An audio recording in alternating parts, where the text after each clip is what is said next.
Buenos días, hermanas y hermanos. En el video anterior, vimos lo que ocurrirá en la segunda venida de Jesús, con aquellos que murieron creyendo en Jesús, y con los que estén vivos en ese momento, que también creen en Jesús. Los primeros van a resucitar, y los que estén vivos serán transformados, y todos juntos, saldrán al encuentro de Jesús, y van a presenciar el fin del mundo que hoy conocemos. En este video, veremos cuál será el final de quienes no creyeron en Jesús. La diferencia con los que creyeron en Jesús es que, siendo todos nosotros pecadores, ellos rechazaron la gracia ofrecida por Dios, a todos, sin excepción, pero aceptada solamente por aquellos que creyeron en Jesús.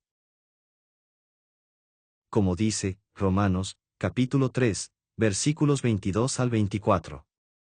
La justicia de Dios, se manifiesta, por medio de la fe en Jesucristo, para todos los que creen en Él.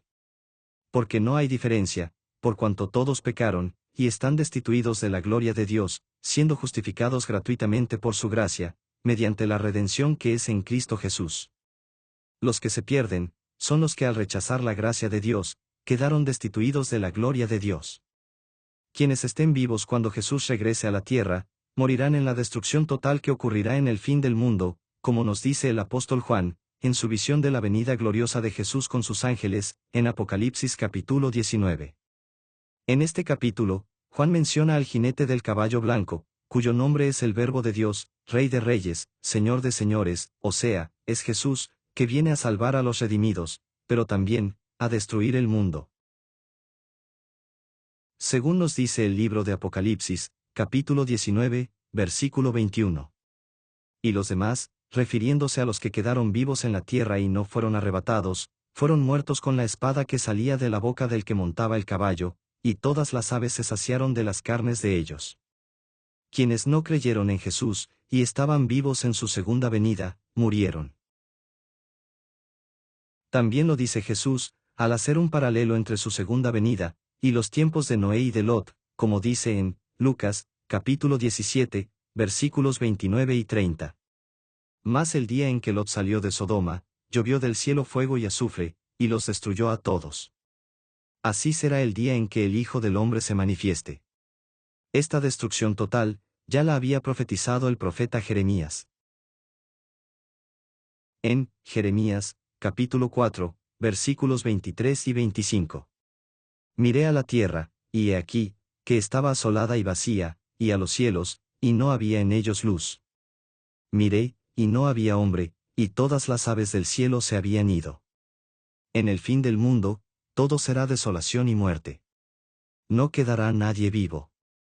Todo quedará destruido.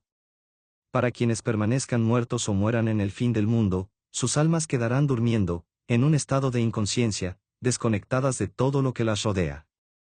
Para cada uno de ellos, pasará solo un instante entre su muerte y su resurrección. ¿Cuándo van a resucitar?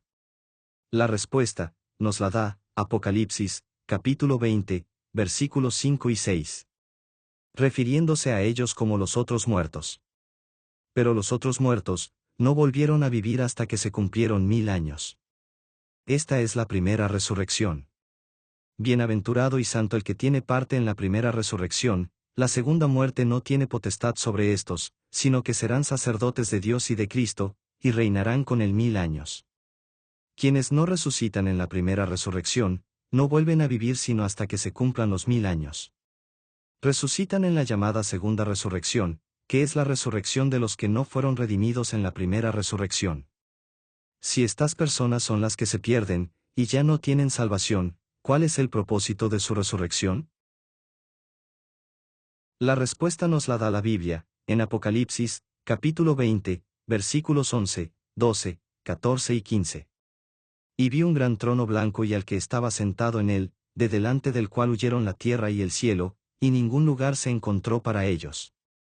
Y vi a los muertos, grandes y pequeños, de pie ante Dios, y los libros fueron abiertos. Y otro libro fue abierto, el cual es el libro de la vida, y fueron juzgados los muertos por las cosas que estaban escritas en los libros, según sus obras. Y la muerte y el Hades fueron lanzados al lago de fuego. Esta es la muerte segunda. Y el que no se halló inscrito en el libro de la vida, fue lanzado al lago de fuego. El propósito de esta resurrección es el juicio final. Todos serán juzgados por lo que hicieron durante sus vidas, según tiene Dios registrado en los libros. Como ellos, al no creer en Jesús, rechazaron la gracia ofrecida, no quedaron inscritos en el libro de la vida.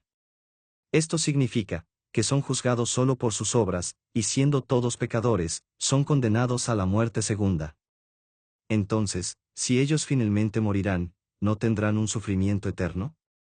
Algunas personas dicen que los que se pierden, sufrirán eternamente en el infierno, basados, por ejemplo, en el libro de Apocalipsis, capítulo 14, que habla de un tormento con fuego y azufre y que el humo de este tormento sube por los siglos de los siglos. También se basan en Marcos, capítulo 9, que habla de ser echado en el infierno, donde el gusano no muere, y el fuego nunca se apaga. Estos versículos, y otros similares, dan la impresión de que se está hablando de un tormento o sufrimiento eterno, o sea, que quienes se pierden, no perecerán jamás.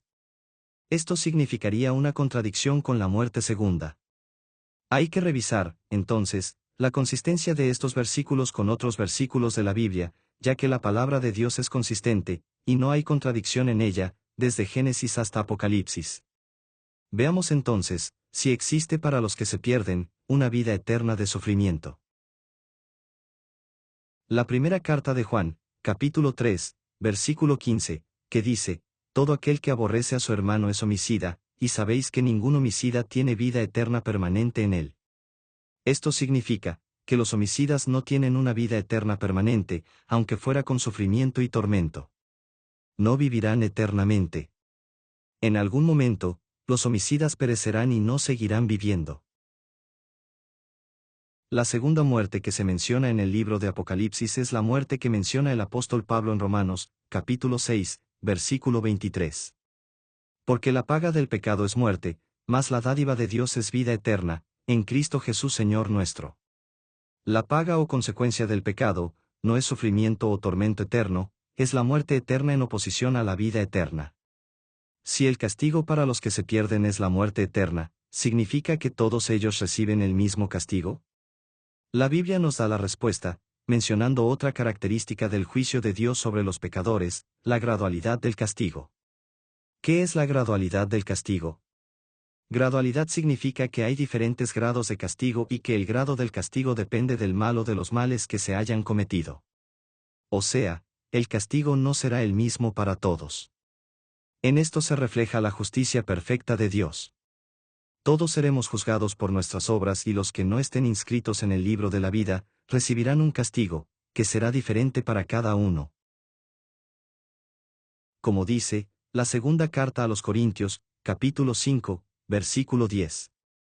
Porque es necesario, que todos nosotros comparezcamos ante el tribunal de Cristo, para que cada uno reciba según lo que haya hecho, mientras estaba en el cuerpo, sea bueno o sea malo. Podemos ver que la justicia de Dios no es blanco o negro, no es vida eterna para los que se salvan y muerte eterna para los pecadores. Si bien todos los que se pierden morirán finalmente para siempre, antes de su segunda muerte sufrirán el castigo por lo que hubieren hecho. El castigo será más tolerable para algunos y peor para otros, como nos menciona la Biblia en varios versículos. Por ejemplo, en la parábola del siervo infiel, Jesús dice en Lucas, capítulo 12, versículos 47 y 48. Aquel siervo que, conociendo la voluntad de su Señor, no se preparó, ni hizo conforme a su voluntad, recibirá muchos azotes. Mas el que sin conocerla hizo cosas dignas de azotes, será azotado poco, porque a todo aquel a quien se haya dado mucho, mucho se le demandará, y al que mucho se le haya confiado, más se le pedirá. El castigo no es igual para todos. Para algunos habrá mayor castigo que para otros, lo que habla de la perfecta justicia de Dios. Es probable que la gradualidad del castigo se refiera a que algunos sufrirán durante un periodo larguísimo de tiempo, por ejemplo, por los siglos de los siglos, pero otros, dependiendo de las obras que hicieron, sufrirán un castigo por menor tiempo. Tal vez algunos no sufrirán y solo perecerán, inmediatamente, en la segunda muerte. Su castigo será, solo el darse cuenta de que morirán, y que han perdido la vida eterna junto a Jesús. La duración del periodo de sufrimiento para cada uno será determinada por Dios, en su perfecta justicia, de acuerdo con las obras que cada uno de ellos tiene escritas en los libros. En resumen, ¿cuál es el castigo o el final de los que no se salvan? Ellos van a resucitar, 1000 años después de la segunda venida de Jesús. Pero, para ellos será solo un instante, desde que murieron hasta su resurrección. Serán juzgados por sus obras, mientras vivieron en la tierra, y dependiendo del mal que hayan hecho, recibirán un castigo. Su sufrimiento podrá ser muy breve, o por un largo tiempo, dependiendo del grado de maldad que hayan hecho durante su vida, pero al final de este periodo de sufrimiento, determinado por Dios y diferente para cada uno, morirán eternamente, y dejarán de existir. Al rechazar la gracia ofrecida por Jesús, no podrán disfrutar de una eternidad junto a Él. Que Dios te bendiga.